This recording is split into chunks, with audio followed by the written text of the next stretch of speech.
I've been lurking here for a while and I finally have a story to share. I'm a 32-year-old mom of two living in Florida with my husband and our kids, Jamie and Evan. I'm always grateful to be in the position that I'm in, especially when it comes to curating a loving home for my children and husband. Unfortunately, my in-laws have always been critical of my parenting, and it's been a source of tension between us for years. My mother-in-law, Sue, and father-in-law, Eric, are both in their late 60s and have a traditional view of parenting. They think I'm too lenient with my kids and don't discipline them enough. They're always telling me how to raise my children and making me feel like I'm not doing a good job, which irritates me to say the least.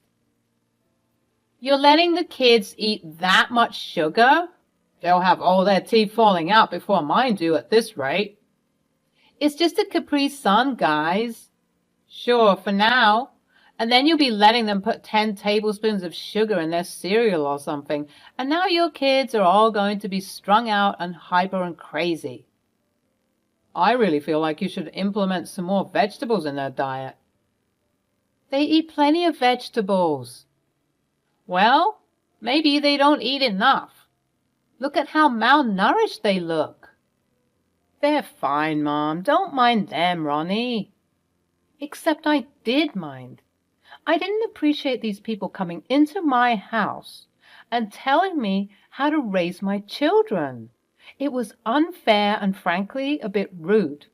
I just didn't know how to address it with them, though, considering they were my in-laws. My inability to speak up about their behavior led me to silently succumb to the constant nitpicking that slowly chipped away at my resolve.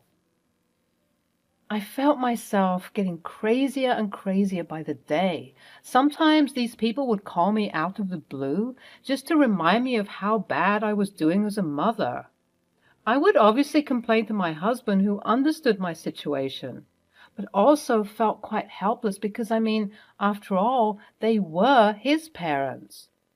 When I did formally approach him about his parents' antics, however, this also proposed its own set of problems. I just feel like I need you to support me a bit more. It seems like I'm the only person fighting for what I believe in, and you sitting there not doing anything isn't helping. I get that my parents can be a bit annoying, but that's what they do. They're grandparents. They're going to do this kind of stuff. You're just scared to approach them, that's all. That's not true. It is true, and you're just afraid to admit that. You're afraid of going against your dear parents for the sake of your wife and kids. You're delusional, Ronnie. That's the furthest thing from the truth. What if I agree with them sometimes? Excuse me? Sometimes they have a bit too much screen time. Before we had kids, we talked about screen time. Even going as far as to remove the whole concept of having a TV or accessible phones and iPads, and now it seems like that's all they use. Okay, but why are you acting as if I'm their only parent? If you feel like they have too much screen time, which is only 4 times a week for a total of 8 hours, by the way, why not communicate that with me? Why is it that even though they have their dad in their lives, he isn't even here? I am here. I do things. Oh, yeah? Like what? Pray tell me. Well, I pay the bills and I play with them sometimes. Being a parent is way more than just paying bills, Phil. If I knew that this is what you were going to say, I would have seriously considered having children with you in the first place. Wow. Yeah, I said it. It's way more than doing those things. You constantly forget their birthdays and their sports events. You don't even read them a story before bed, and you don't even care for them when they get a cold or when they're upset. I am the one who is picking up all the slack, and it's unfair. Enough. You will not continue to disrespect me in this house. You know that I'm a good dad, but you're too selfish to see that. We went back and forth for a bit more, both of us clearly unable to see eye to eye. Needless to say that after this argument, there was some tension between us. which was only exacerbated when this happened next. As I mentioned previously, I was getting tired of the constant belittling and micromanaging. This type of behavior would obviously lead someone to lose it. And oh boy, did I lose it this one afternoon when Sue and Eric decided to make their infamously unexpected visits, which were a veil for getting a chance to berate me and judge my parenting, mothering skills. Darling, are you sure that the kids should play outside at this hour? They'll get burnt. It's too hot. That's why they have sunscreen, Sue. And besides, it's not for too long, just 30 minutes or so before they need to take their evening baths. But still, gosh, why do you always insist on being a terrible mother? We're just trying to help you. Help me? Yes, Veronica, that's all we want to do. I appreciate all the help, as unsolicited as it might be, but I think I'm good, thank you. If I need advice, I will ask for it. You see, Sue, I was telling you I didn't like that mouth of hers. She's always so smart and curt. I'm sorry you feel that way. It's just a boundary that I have expressed, and it appears as though you're offended. Of course we're offended. How can you treat us like this? We came over because we missed you and the kids? And this is how you talk to us? No, you came here because you were bored, and you wanted to belittle and micromanage my parenting skills. What? That's preposterous. Did you hit your head or something? How could you even think that? Just wait till Phil gets back home from work. You'll be sorry for speaking to us this way. We're just trying to help you. Help me with what? I'm doing a fantastic job as a mother, and I'm sorry that you can't see that. I think you two are speaking from a place of privilege. You only had Phil as your son, and you adopted him when he was 10. So if I'm being honest, you have never experienced what it's like to take care of children who are under the age of 10. Jamie and Evan are both 8 and 6. And it's a lot to deal with. So I don't think that either of you are in a position to tell me how to parent. This effectively shocked them. I think for the first time in a long while, they were shocked. Of course, my victory over them was short-lived because self-righteous people will always have something to say. Even when they have nothing to say that is of any substance or value, the argument continued. Well, I've never seen this type of behavior. What is wrong with you? Have you no shame or respect? Were you raised in a barn, young woman? You will apologize to us this instant. You'd be surprised to hear that I subscribe to the belief that people should only apologize when they're genuinely sorry. And unfortunately for you two, I'm not even the slightest bit sorry for the things that I said because it was all true. You'll be even more shocked to discover, however, that these are the same principles I'm instilling in Jamie and Evan. They both gasped with such intensity, I swear I thought I was in a soap opera. You think you're smarter than us, wiser than us? We're older than you, and therefore we know what's best. Let me call Phil right now, actually. Call him. You think I care that it's 3 against 1? I don't care. I know that I'm right for whatever reason you guys cannot admit your faults and shortcomings. I promise you, you won't combust if you say, I was wrong, Veronica, and I'm sorry. Ha! Us? Apologize to you? For what? For being awful grandparents and in-laws. Awful? Us? You're crazy. You think this is crazy? Just wait and see. As I stomped out of the room to cool down my emotions, I started to ponder. I knew that no amount of words could sway them from their soapbox. They needed something to physically knock them down and ground them back into reality and the real world. I began pacing, all the while watching my children from the window to make sure that they were okay. And then it hit me. I immediately walked back to the dining table, where it looked like Sue and Eric were getting ready to leave. Where are you two going? You think you're going home? Well, it seems like our advice and help aren't appreciated here. So we're going to take our privilege elsewhere, thank you. Oh, no, no, no. You two aren't going anywhere. You're going to stay here. I'm going to step back and let you guys do all the parenting that you didn't get to do, but so desperately wish to instill in Jamie and Evan. What? Yep, maybe it's time for me to be civilized, since I was raised in a barn after all. I didn't mean that, Veronica. You know we were heated. So obviously it's time to act prim and proper like you guys, right? So please, by all means, stay the night and take over as the best parents for your grandchildren. But we don't have clothes. And toiletries. Not to worry. I'll call Phil and tell him to stop by your house on the way. He can bring those things for you if need be, and you can buy toiletries at the grocery store. Actually, let's go there right now, and we can bring the kids, since we all know how well-behaved and good kids can be in the grocery stores. All of that won't be necessary. Come on, kids, we're going to the store. When they heard the word store, they immediately dashed inside, covered in dirt and dust, their smiles beaming from ear to ear. But any mother would know that those smiles were hiding some devilish intent to wreak havoc in the store. Unfortunately for Sue and Eric, they had no idea what this meant. We arrived at the store, and that's when I decided to say, Jamie, Evan, Gammy and Pop Pop are going to play a game with you, okay? They're going to pretend to be your mommy and daddy for a while, so right now, I need you to go inside the store with them and pretend that they're like your real mommy and daddy, okay? The kids nodded with excitement, ready for the chaos and destruction, and they sprinted inside the store.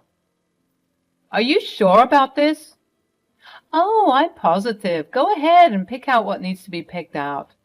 Phil should be home any second, so when we get back home for the sleepover, all will be in place for a wonderful time of parenting that you two so desperately desire to advise and help.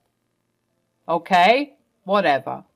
Sue, it's just a grocery store. How hard could it be? A task that was meant to take perhaps 20 minutes maximum ended up taking close to an hour. The kids came out carrying as many snacks and toys as their tiny bodies could carry, with Sue and Eric trailing behind them, looking like they aged 20 years, and a cart full of more toys and snacks. I snickered to myself. What happened, guys? What's with all the toys? They wouldn't stop screaming for the toys. They were causing a scene, so we had to give in and just get them anything they wanted so they could shut up. Oh, yeah, you get used to that. Where are your things, though? Oh, shoot, we forgot to get those. We were so overwhelmed with the kids that we completely forgot. Huh? Interesting. I'll go back and get the stuff. Sue, please keep them entertained. Eric managed to retreat to the store and get the needful toiletries for the night. We finally made our way home and found Phil with a worried look on his face. Why exactly are my parents staying the night? Jamie, Evan, why don't you go play with your toys and get ready for bath time while Mommy talks to your new parents? You know how I said that you were going to get 2 new parents? Well, when you finish getting ready for bath time, you're going to get an extra parent. That's right, my babies. Daddy is finally going to help you with the things that Mommy normally helps you with. The kids looked very excited. They were being spoiled today, which made them extra giddy. As much as they looked excited, their new parents, on the other hand, didn't. If anything, they looked extremely worried. What's going on?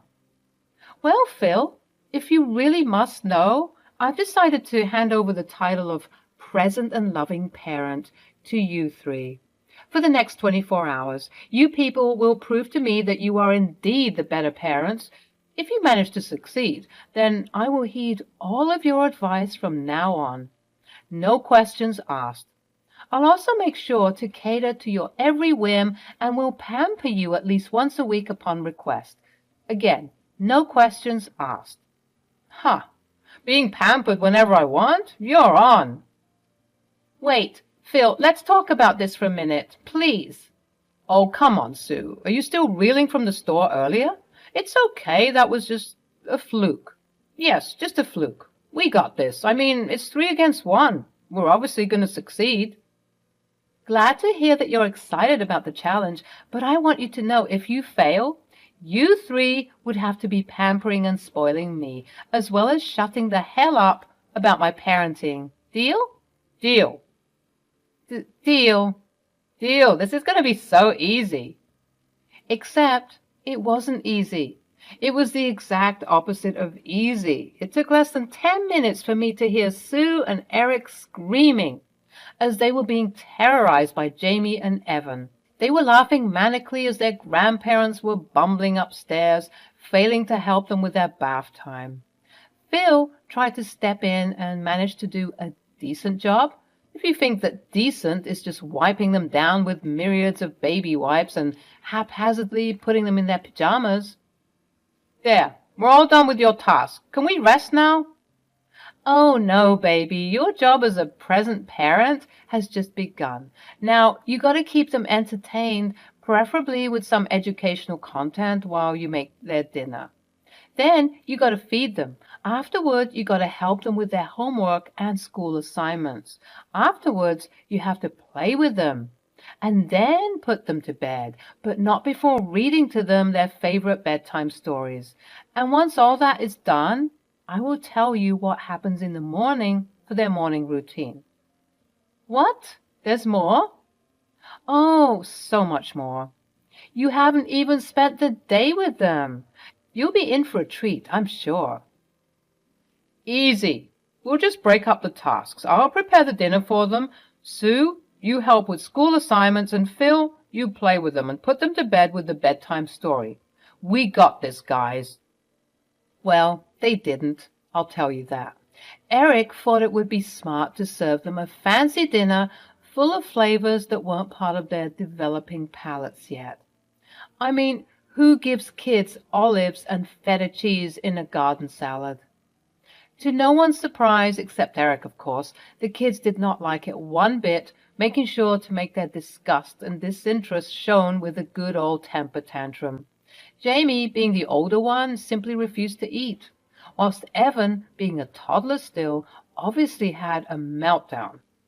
Whilst the new parents were panicking, not knowing what to do, I was just sipping on my chamomile tea, waiting for more chaos to ensue. Eric relented to the kids' wishes and just ordered pizza for the night. Next, it was Sue's turn, and she too faced a lot of difficulty with the tasks. She looked so worn and weary, and she just decided to do their homework for them, not having the patience to teach them how to get the right answers through their intellect. Phil was no different either. His idea of playing with them was just letting them watch whatever they wanted on TV and the iPad, actively going against the strict rule of no more than 8 hours of screen time. The kids had already reached their weekly limit, but Phil simply couldn't be bothered to try and be a present parent. Didn't you say that they had too much screen time? Today's different. They've been too hyper. Maybe sitting still in one place and gazing at a screen would be good for them. Terrible logic, but okay. Look, I'm doing my best, okay? Well, now it's time for bed. So go and do that, please. I could hear Phil wailing and whining alongside his difficult children, as they were way too hyper to go to bed.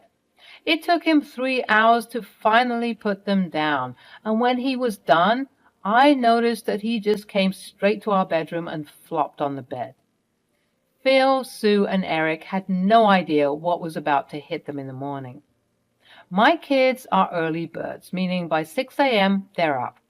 So I took the liberty of banging pots and pans with them in the morning, their favorite way of waking us up in the morning. What the hell is going on? Did someone die? What's with all the commotion? It's 6:15 in the morning. Oh, good morning, sleepyheads. I'm sorry. Turns out Phil and I forgot to mention that this is our kids' favorite way to wake us up in the morning sometimes. Phil knew about this and didn't think to tell us? Must have slipped his mind. He's learned to ignore it and sleep right through it, though. Not on my watch. Sue proceeded to wake up Phil and bring him to the assembly line. Today's tasks are going to be a lot of fun. First, you got to get the kids to do their morning reflection, meditation. Evan in particular hates this, so you have to convince him to be good. Then you can get them a healthy snack before they bathe for the day. Afterward, you have to make them their breakfast. After eating, you're to go to the park with them for some playtime. When you decide to come back home, you can bake some cookies with them since they take those snacks with them to school. Afterwards, you need to prepare their lunch and clean their rooms and bathrooms. When you're done with that, you have to clean up the living room because... Okay, enough. We get it. It's a lot to do, but I, for one, can't do any of those things. I decided to accept defeat. I don't care. I was incorrect in my judgments earlier. Oh, you want to quit? Well, sorry, parenting doesn't work that way. Please, Veronica, when will you stop torturing us? It hasn't even been 24 hours. I'm tired. I don't want to do this anymore. Well, if the other two agree, then we can end this game of pretend. I too wish to throw in the towel. I have way too much work to do, and just the thought of completing half of those tasks has given me a migraine. Eric? Exactly. You three have made it a point to treat me like crap and call my parenting and mothering awful when you three combined couldn't even complete 24 hours of active and present parenting. You're all pathetic. Thanks for the free pampering sessions, by the way, and come to think of it, I think I need some pampering right now. The day ended with 3 very grumpy people begrudgingly accepting defeat and pampering me all weekend. Revenge never felt so good.